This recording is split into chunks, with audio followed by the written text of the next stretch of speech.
বন্ধুরা, মেশিন তো আপনারা অনেক দেখেছেন, কিন্তু আজকে আপনাদেরকে কৃষিকাজে ব্যবহৃত কিছু দুর্দান্ত মেশিন দেখাতে চলেছি, যেগুলোর কাজ দেখলে আপনারাও আমার মতো অবাক হয়ে যাবেন।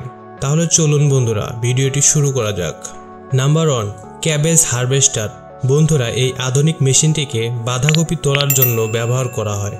এই মেশিনের সামনের দিকে রোলিং বেল্ট লাগানো থাকে, যা বাঁধাকপিকে কেটে ভিতরের দিকে নিয়ে যায়। পেছনে থাকা কনভেয়ার বেল্টের উপরে আরও অনেক ধরনের মেশিন লাগানো থাকে, যার মাধ্যমে অটোমেটিকভাবে বাঁধাকপির অপ্রয়োজনীয় পাতাগুলো কেটে ফেলা হয়। তারপর কর্মীরা নিজেরাও বাঁধাকপিগুলোকে ভালোভাবে পর্যবেক্ষণ করে নেন, যাতে প্রত্যেকটি বাঁধাকপিকে ভালোভাবে পরিষ্কার করা যায়।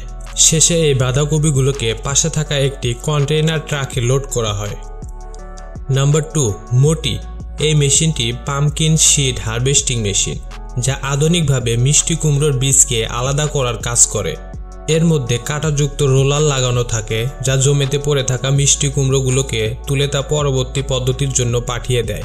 বন্ধুরা, এই রোলারে অনেকগুলো স্ক্রু লাগানো থাকে, যা মিষ্টি কুমড়োর মধ্যে ঢুকে যায়। এরপর শুরু হয় মিষ্টি কুমড়োকে ক্রাশ করার কাজ। এখানে একটি ক্রাশার লাগানো থাকে, যা মিষ্টি কুমড়োগুলোর ভিতরে থেকে বীজগুলোকে আলাদা করার কাজ করে এবং মিষ্টি কুমড়োর অবশিষ্ট অংশগুলোকে পিছনের দিক দিয়ে জমিতে ফেলে দেয়।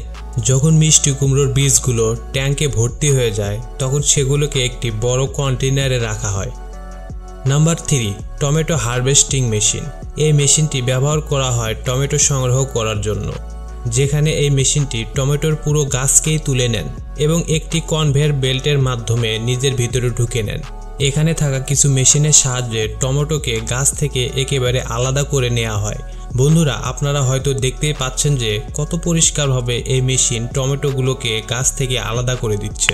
আর টমেটোগুলোকে ভালোভাবে পরিষ্কার করার পর এই মেশিন কনভেয়ার বেল্টের মাধ্যমে চলতে থাকা ট্রাকের কন্টেইনারে টমেটোগুলোকে ভরে দেয়।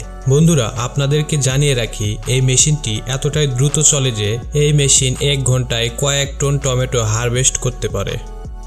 নাম্বার 4, এক্সবো 4334। বন্ধুরা, এটি একটি সেলফ প্রোপেল মার্জার, যা বড় বড় ঘাসের জমিকে পরিষ্কার করার জন্য ব্যবহৃত হয়। যখন একেবারে অনেকটা জমি পরিষ্কার করা হয়, তখন এই মেশিনটিকে চালানো হয়। এই মেশিনের সামনে থাকা বড় বড় 3টি প্লেট লাগানো আছে, যা লম্বায় প্রায় 39 ফিট। আর এই প্লেটগুলো মাত্র কয়েক ঘন্টার মধ্যে একরের পর একর জমি পরিষ্কার করতে পারে। এই মেশিনটি ঘাসকে অনেক দ্রুত কেটে সেগুলোকে এক কোণায় জমা করে রাখে, যার ফলে পরে এগুলোকে সরানো অনেকটা সহজ হয়ে যায়। Number 5, rice harvesting. এই মেশিনটি ছোট কৃষকদের জন্য তৈরি করা হয়েছে, যাদের ক্ষেত অনেক ছোট হয় আর যেসব কৃষক বড় মেশিন আনতে পারে না, তাদের জন্য এই মেশিনটি ভীষণ উপযোগী। বন্ধুরা, এর মধ্যে একটি মোটর লাগানো থাকে, যা নিজের শক্তিকে একটি তারের মাধ্যমে এর হ্যান্ডেলে ট্রান্সমিট করে, যার জন্য এই মেশিন কাটার শক্তি পায়। এটা চালানো খুবই সহজ, যেমনটা আপনারা এই ভিডিওতেই দেখতে পাচ্ছেন। Number 6, ডেউলফ GFC। এটি একটি হাইটেক ক্যারেট হারভেস্টিং মেশিন, যা অতি সহজে গাজরকে জমি থেকে বাইরে বের করে আনতে পারে। আর এর সামনে একটি কাটার লাগানো থাকে, যেখানে গাজরের পাতাগুলোকে গাজর থেকে আলাদা করে দেয়া হয়। তারপর এই গাজরগুলোকে কনভেয়ার বেল্টের মাধ্যমে সামনের দিকে পাঠানো হয়, যেখানে গাজরগুলোকে একটি কন্টেইনারে একত্রিত করে রাখা হয় এবং যখন কন্টেইনারটি ভরে যায়, তখন সেগুলোকে ছোট ছোট সাইজের কন্টেইনারে ভর্তি করা হয় আর সেখান থেকে এগুলোকে সরাসরি মার্কেটে পাঠানো হয়। Number 7, graph harvester. বন্ধুরা, এই আধুনিক মেশিনটিকে তৈরি করা হয়েছে গ্রাফ হারভেস্টিংয়ের জন্য, আর এই মেশিনের মেকানিজম মাঝখানে লাগানো থাকে। এই মেশিনটিকে আঙ্গুরের গাছের ঠিক উপর থেকে চালানো হয়। বন্ধুরা, আপনারা ভিডিওতে দেখতে পাচ্ছেন যে এই মেশিনটি কত সহজেই আঙ্গুর সংগ্রহ করছে, তাও আবার আঙ্গুরের গাছকে কোনো রকম আঘাত না করেই। তবে আঙ্গুর সংগ্রহ করার সময় আঙ্গুরের সাথে কিছু পাতাও চলে আসে, সেগুলোকে একটি মেশিন পরিষ্কার করে একটি কন্টেইনারের মধ্যে সমস্ত আঙ্গুরগুলোকে জমা করে রাখে এবং কন্টেইনার ভরে যাওয়ার পর তা অন্য একটি ট্যাঙ্কে ঢালা হয়। নাম্বার 8, ভালট্রা বেসেলিয়ার। এটি অনেক আধুনিক একটি মেশিন, যা জমিকে কিটক্যাট চকলেটের বারের মতো আকার দেওয়ার জন্য পরিচিত। বন্ধুরা, ট্রাক্টরের সাথে লাগানো এই মেশিনটিকে যখন জমির মধ্যে চালানো হয়, তখন এর পিছনে লেগে থাকা রোলার জমিকে এই ধরনের আকার দেয়। আর এই ধরনের ট্রাকচারের উপর গাজর এবং মূলার মতো সবজি চাষ করা হয়। নাম্বার 9, ফরজে হারভেস্টার। এই মেশিনকে গবাদি পশুর ঘাস কাটার জন্য ব্যবহার করা হয়। বন্ধুরা, এই মেশিন অনেক দ্রুত ঘাস কাটতে পারে। আর এই মেশিনে সামনের দিকে 4 রাউন্ডের ব্লেড লাগানো থাকে, যার সাহায্যে এটি ঘাস কাটতে থাকে। আর ঘাস কাটার পর এই মেশিনটি ঘাসগুলোকে ছোট ছোট আকার দেয় আর পাশে থাকা কন্টেইনারে কাটা ঘাসগুলোকে একত্রিত করে রাখে।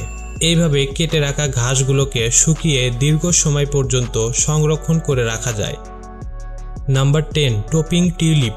বন্ধুরা, টিউলিপ ফুল তো আপনারা নিশ্চয় দেখেছেন, যার উপরের দিকে একটি বাল্ব থাকে। এই ধরনের গাছে যখন প্রথম ফুল আসে তখন সেই ফুলকে উপর থেকে মেশিনের মাধ্যমে কেটে ফেলা হয়। এমনটা এই জন্য করা হয় কারণ যখন প্রথম ফুলগুলোকে ভেঙে দেওয়া হয় তখন এর পরের আসন্ন ফুলগুলো আরও এনার্জিযুক্ত হয় এবং সেগুলো আরও বেশি মজবুত হয়, যার ফলে সেগুলোকে দেশ বিদেশে এক্সপোর্ট করা যায়। আর সেই ফুলগুলো দীর্ঘ সময় রাখার পরও খারাপ হয় না।